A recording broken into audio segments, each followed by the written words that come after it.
Film की शुरुआत में हम रेगी नाम के एक टर्की को देखते हैं जो कि अपने उस कंट्री में मनाए जाने वाले एक स्पेशल फेस्टिवल जिसका नाम थैंक्सगिविंग था उससे बहुत डरता था, क्योंकि इस फेस्टिवल में लोगों का मेन फूड टर्कीज होते थे। वो जाकर अपने फ्लॉक के मेंबर्स को बताता है कि फार्मर हमें सिर्फ इसलिए पाल रहा है ताकि थैंक्सगिविंग पर वो हमारी दावत बना सके।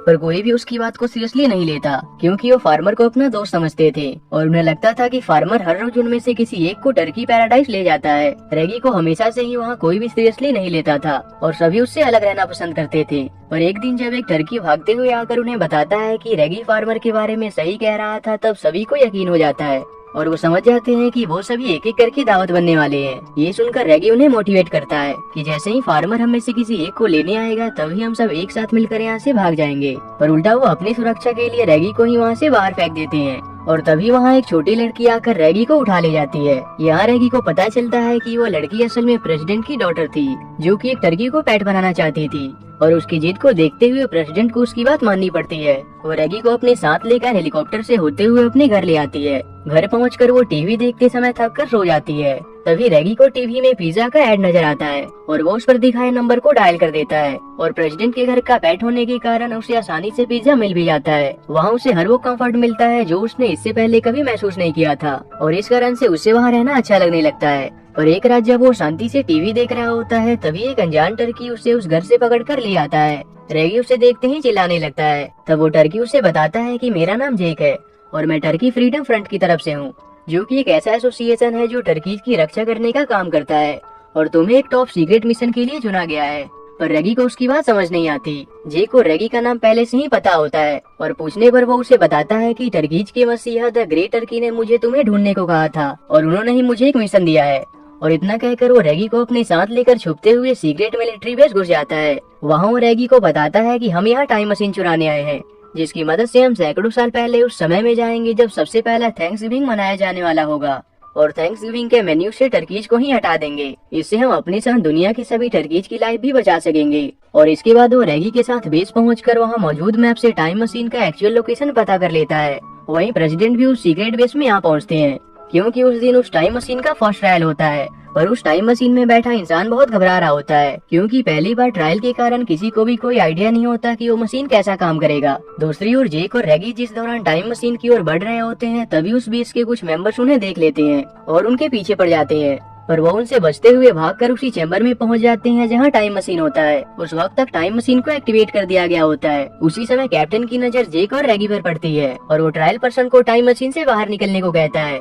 पर जेक और रेगी भागते हुए टाइम मशीन में बैठ जाते हैं, जिसके अंदर उन्हें स्टीव नाम के एक एआई की आवाज सुनाई पड़ती है। जेक स्टीव को टाइम मशीन के जरिए पहले थैंक्सगिविंग के कुछ दिन पहले ले चलने को कहता है और इसके थोड़ी ही देर बाद वो पहले थैंक्सगिविंग के 3 दिन पहले एक छोटे से गांव में पहुंच जाते हैं। इसके बाद स्टीव एनर्जी कलेक्ट करने के लिए वहीं स्लीप मोड में चला जाता है और रेगी जेक को फॉलो करते हुए आगे बढ़ने लगता है। पर तभी कुछ शिकारी कुत्ते उनके पीछे पड़ जाते हैं और उनका सामना माइल्स नाम के एक हंटर से होता है जो उन्हें शूट करने वाला होता है। पर सही टाइम पर टर्कीज की एक ग्रुप उन्हें उससे बचा लेते हैं और उनकी मुलाकात उनमें मौजूद रेंजर और जेनी नामी 2 सिबलिंग टर्कीज से होता है। माइल्स और उसके आदमी उन्हें शिकार के लिए ढूंढ रहे होते हैं, इसलिए रेंजर उन्हें अपने साथ चलने को कहता है। पर माइल्स और उसके आदमी उन्हें देख लेते हैं और उन पर फायरिंग शुरू कर देते हैं। उसी दौरान उनके 2 साथी शिकारियों के हाथों पकड़े जाते हैं और कोई रास्ता न होने के कारण रेंजर और बाकी सभी को भागना पड़ता है। आखिर में वो सभी माइल्स से बचने में कामयाब हो जाते हैं। इसके बाद वो जेक और रेगी को अपने घर ले आते हैं, जहाँ उनकी तरह और भी बहुत से टर्कीज मौजूद होते हैं और वो सभी पेड़ की एक जड़ के नीचे अपना बसेरा बनाकर रहा करते थे। वहाँ जेक सभी टर्कीज को बता देता है कि वो और रेगी भविष्य से आए हैं और साथ ही वो उन्हें अपना असली मकसद भी बता देता है और सभी को उसके मिशन में साथ देने को कहता है। तभी रेंजर और जेनी के डैड वहाँ आ जाते हैं, जिनका नाम ब्रॉडविक होता है और वो सभी टर्कीज के लीडर होते हैं। जेनी जेक और रेगी को उनसे इंट्रोड्यूस करवाती है। तब ब्रॉडविक उन्हें बताते हैं कि वो हमेशा से यहाँ नहीं रहते थे और अब शिकारियों के डर से उन्हें यहीं छुप कर रहना पड़ता है। वहीं वो उन्हें ढेर सारे बेबी टर्कीज दिखाता है, जिनकी सुरक्षा ही उनका एकमात्र उद्देश्य था। जेक उनसे बहुत ही जल्द फ्रेंडली हो जाता है। इसके बाद रात होने के कारण जेनी उन्हें सोने का बोलकर वहाँ से चली जाती है। दूसरी ओर माइल्स बाकी टर्कीज के हाथ से निकल जाने से बहुत गुस्सा होता है, इसलिए वो कल अपने आदमियों के साथ वापस वहीं जाने का प्लान करता है जहाँ से वो टर्कीज उनसे बच निकले थे। वहीं अगले दिन ब्रॉडविक को भी ये अनुमान हो जाता है कि शिकारी कभी भी उनके शिकार के लिए आ सकते हैं, इसलिए वो सभी टर्कीज को चौकन्ना रहने के लिए अलर्ट कर देते हैं और रेंजर और जेक को शिकारियों का प्लान पता करने के लिए भेजते हैं। वहीं माइल्स ने टर्कीज के लिए जंगल में जगह जगह ट्रैप बिछाए होते हैं और रेगी के कारण उसका सारा ट्रैप बेकार हो जाता है। साथ रहते रहते रेगी और जेनी एक दूसरे को पसंद करने लगते हैं। पर उसी दौरान फिर से माइल्स के शिकारी कुत्ते उनके पीछे पड़ जाते हैं और रेगी जेनी के साथ भागते हुए टाइम मशीन के पास आ पहुंचता है और वो दोनों उसी में छुप जाते हैं। तभी वहाँ माइल्स आ जाता है और उसे शक होने लगता है, इसलिए रेगी स्टीव को वहाँ से काफी ऊपर ले चलने को कहता है। वहाँ जेनी को सही में यकीन हो जाता है कि रेगी भविष्य से आया है और थोड़ी ही देर में वो वापस नीचे आ जाते हैं। दूसरी ओर जेक और रेंजर छुपते हुए माइल्स की बस्ती तक पहुँच जाते हैं, जहाँ वो देखते हैं वहाँ के नेटिव पीपल्स पहले थैंक्सगिविंग की तैयारी कर रहे होते हैं। वहीं उन्हें उनका हथियार घर भी नजर आता है, जहाँ शिकारियों ने अपने सारे हथियार, बारूद और बॉम्ब्स को रखा होता है। ये सुनते ही जेक भागकर रेगी के पास पहुँचता है और उसे अपने साथ ले जाते हुए बताता है कि कल थैंक्सगिविंग है, इसलिए हमें आज ही उनके किले को तबाह करना है। और टर्कीज के मसीहा ने मुझे किसी भी हाल में इस काम को खत्म करने को कहा था। पर रेगी को उसके अभी भी उसके मसीहा वाली बात पर यकीन नहीं था और वो ये सुनकर तंग हो चुका था। उसे लगता था कि वो बस जेक के मन का वहम है।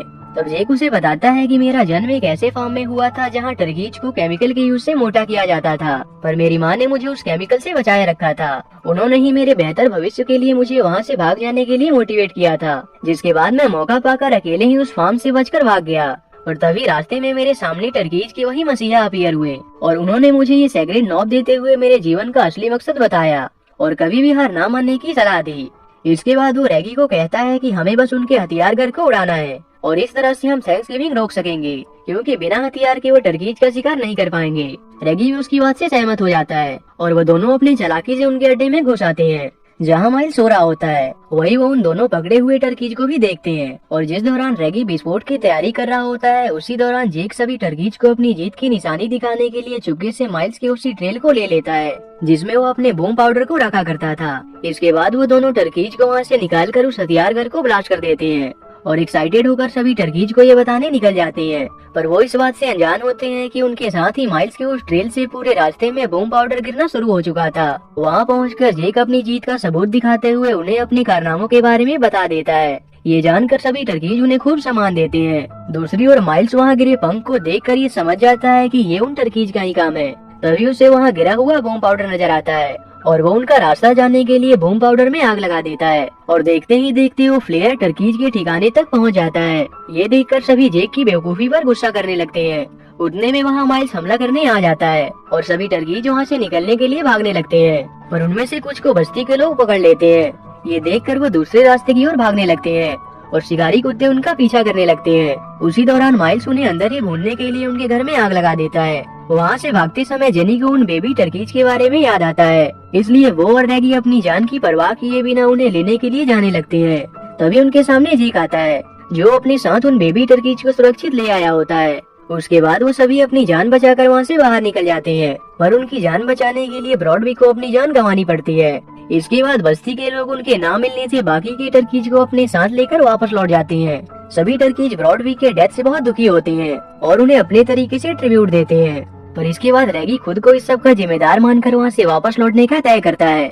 तब जेक उसे रोकने आता है और उससे कहता है कि अभी हमारा मिशन पूरा नहीं हुआ है। पर रेगी उसकी कई सारी बातों को झूठ बताकर अकेले ही वहाँ से चला जाता है। वापस आकर वो जैसे ही प्रेसिडेंट के घर में जाने वाला होता है, तभी उसे वहाँ अपना ही एक दूसरा वेरिएंट मिलता है जो भविष्य से आया था। वो उन्हें जेनी और जेक के पास वापस जाने को कहता है। तभी एक और रेगी उनके सामने आता है, जो कि और भी आगे के फ्यूचर से आया था। वो रेगी से कहता है कि ब्रॉडविक की मौत से जेनी और बाकी टर्कीज बहुत गुस्से में हैं, इसलिए वो माइल्स की बस्ती पर हमला करने वाले हैं। तभी रेगी को सेक्रेड नॉब के बारे में याद आता है और उसे लगता है कि शायद उसे जेक के बताए उस टर्कीज के मसीहा को ढूंढना होगा, जो शायद उसे उस दरवाजे के पीछे मिलेगा जो इस नॉब से खुलता होगा।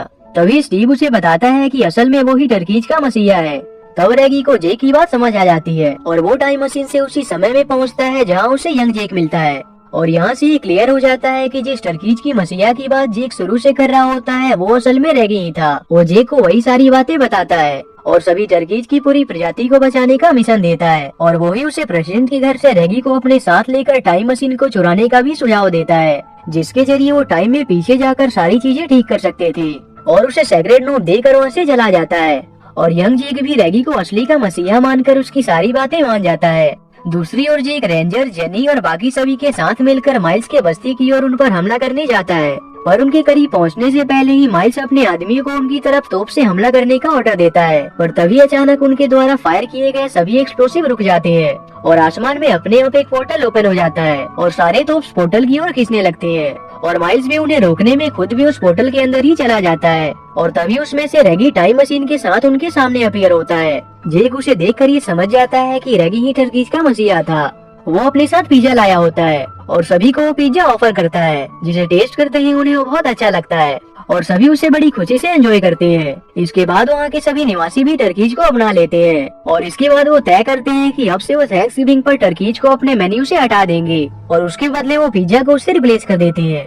और एट लास्ट जेक और रेगी अपने मिशन में कामयाब हो जाते हैं। इसके बाद रेगी जेनी और बाकी टर्कीज के ही साथ रहने का तय करता है और जेक टाइम मशीन से वापस लौट जाता है और इसी के साथ ये मूवी यही एंड हो जाती है।